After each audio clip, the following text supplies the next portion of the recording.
ദേ വന്നു സ്നേഹക്കോട്. ഒരു സൂഫി ചിന്തയാണ്. സൂഫി ചോദിച്ചു, ദൈവമേ, എനിക്ക് ആ കോണിങ് ഇറക്കിത്തരൂ, ഞാൻ അങ്ങോട്ട് വരാം, കയറി വരാം.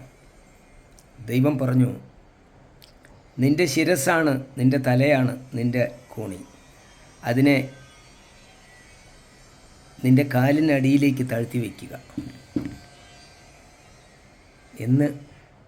എന്നിട്ട് നീ കയറി വരിക. പ്രിയപ്പെട്ടവരെ, ശിരസ് എന്ന് പറഞ്ഞത് നമ്മുടെ ഈഗോണ്. നമ്മൾ എന്തൊക്കെയാണെന്നുള്ളൊരു ചിന്ത, നമുക്കെന്തൊക്കെയോ പ്രത്യേകതകളുണ്ട് എന്ന ചിന്ത, ഇതൊക്കെ എൻ്റെ ആക്കാം എന്ന ചിന്ത, അതൊക്കെ വെടിഞ്ഞ് നിങ്ങൾ വിനയാന്വിതനായാൽ ഇവിടെ നിങ്ങൾക്ക് സ്വർഗം തീർക്കാം.